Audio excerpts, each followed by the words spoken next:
All right, let's dive right into language learning.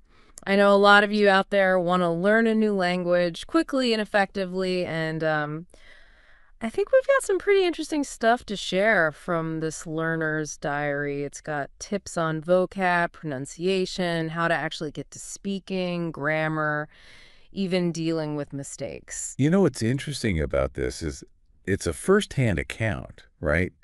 We're not just talking theory here. We're actually seeing how these techniques work for somebody in real life. Yeah, it's like a backstage pass to their language journey. And the first thing I noticed, they were all about reading to build vocab. They actually say you learn twice as fast just by reading. And there's actually research that backs that up. Really? Yeah, studies show that reading a lot, like really immersing yourself in it, exposes you to a ton of vocab. But, and this is important, it's in context, right? So it's not just memorizing words in isolation. It's seeing how they're actually used naturally. So it helps you understand it better and remember it. I think Okay, so the source suggests shooting for at least 30 minutes of reading each day. And get this, they say ditch the word lists. Oh, yeah. They found more success just looking up words as they came across them in the text. Makes sense when you think about how our brains work, right? You see a word a bunch of times in different situations. You start to get a feel for how it's used, how it fits in a sentence. Yeah. It's way better than just trying to memorize a list. It's like putting together a puzzle instead of just staring at a pile of pieces. Perfect analogy. So put down the flashcards, pick up a book.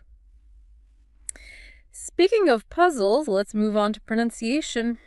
The diary talks about this thing called shadowing, which is basically copying native speakers in real time. Might sound a little strange, Yeah.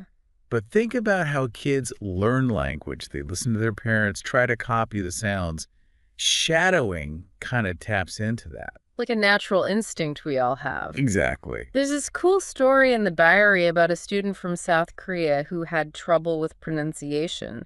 They said shadowing helped a ton, like it retrained their tongue and mouth to make the sounds, right?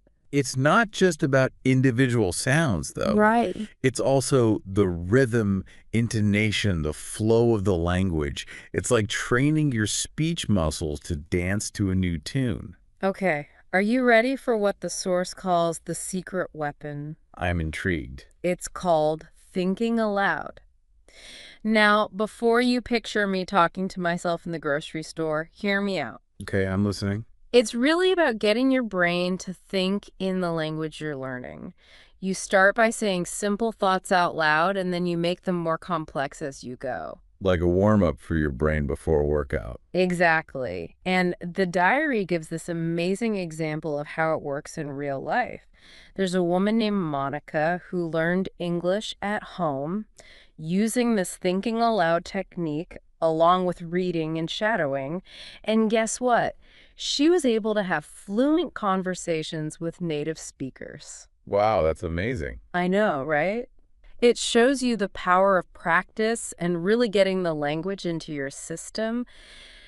By thinking and speaking in English all the time, she didn't have to translate everything in her head anymore, so her speech just flowed naturally. That's the dream, isn't it? So let's get down to brass tacks. Where do we even begin with this thinking aloud thing? And is it really as awkward as it sounds? Well, the good news is you can start small. Just describe stuff around you, then try narrating what you're doing. Eventually, you can even have little debates or speeches in your head, all in the language you're learning. And remember, nobody's listening. It's just you and your brain, your own personal rehearsal space. So no pressure. None at all. I've got to say, grammar rules have always kind of tripped me up. They just seem so boring and confusing.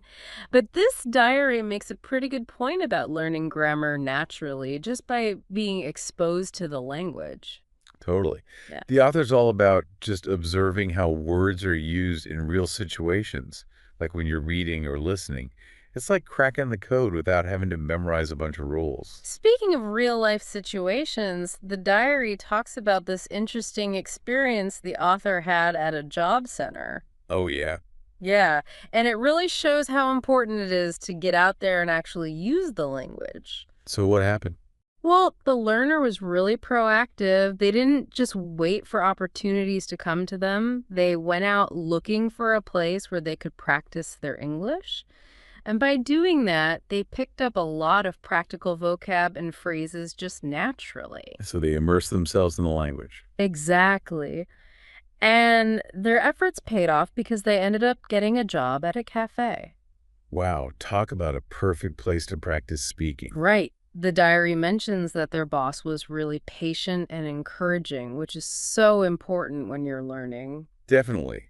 Having a supportive environment where you feel comfortable making mistakes is huge. It lets you try new things and improve without feeling judged. And speaking of supportive environments, the diary introduces us to another student, Monica. She's in the same English class as the author, and she's incredibly fluent. Oh, wow. It turns out she had taken a class with the same teacher before, and she credits her progress to the techniques she learned there. That's awesome. So she's like a success story for this method. Yeah, and what's even more impressive is that she learned mostly at home, using reading, shadowing, and you guessed it, thinking aloud. It just goes to show that if you put in the effort and use the right methods, you can really achieve fluency. And I love what Monica says about thinking in English without translating. That's the holy grail, right? Absolutely. It's like the language becomes second nature to you.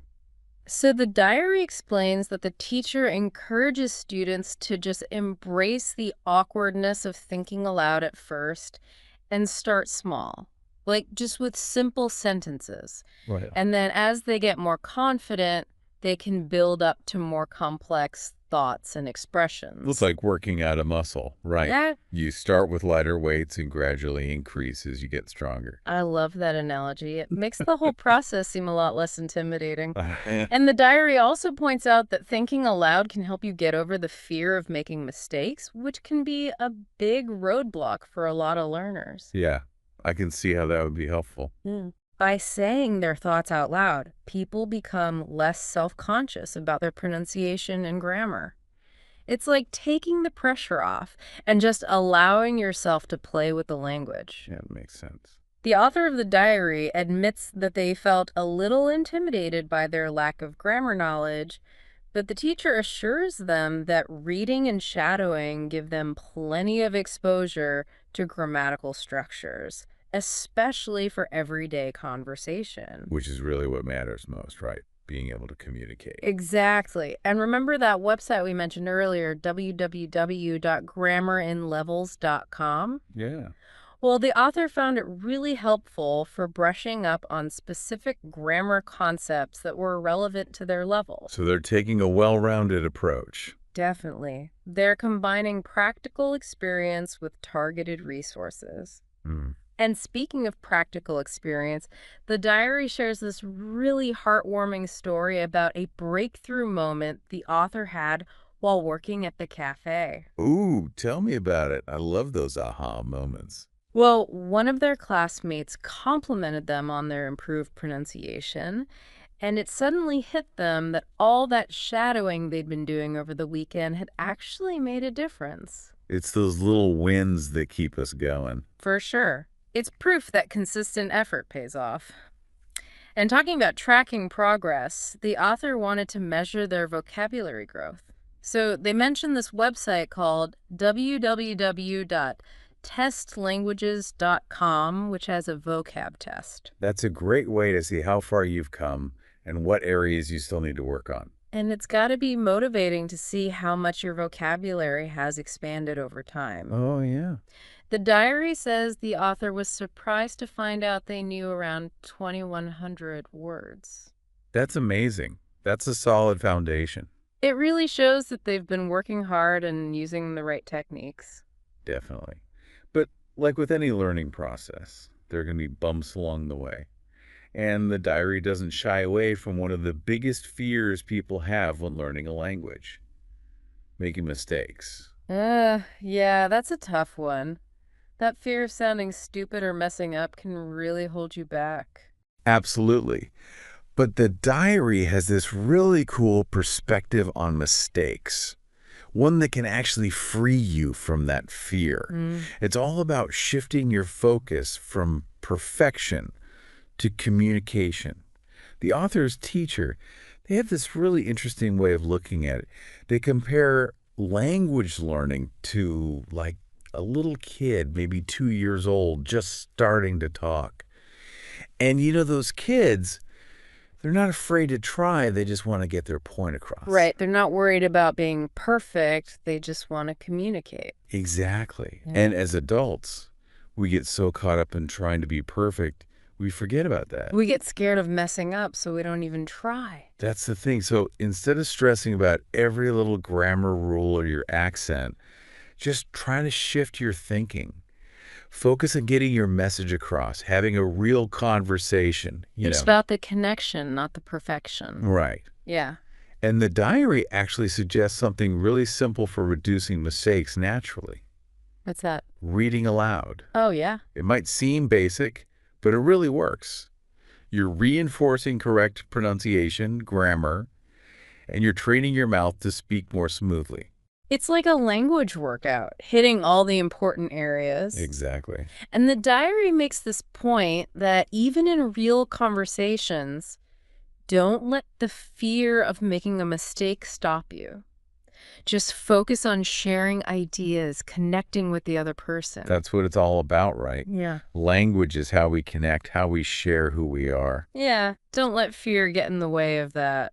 Couldn't have said it better myself. So to sum up this deep dive, I think the biggest takeaway is enjoy the journey, be patient with yourself, and remember why you're doing this, to communicate. And don't forget, those mistakes, they're actually helping you learn and grow. They're like little signposts pointing you in the right direction. Now, before we wrap up completely, I want to leave you with something to think about. Imagine yourself a year from now having a conversation with a native speaker in the language you're learning. What would you talk about? Why? Hold on to that image, let it motivate you, and just watch your language skills blossom. That's a great thought to end on. Thanks for joining us on this deep dive into language learning. Until next time, happy learning, everybody.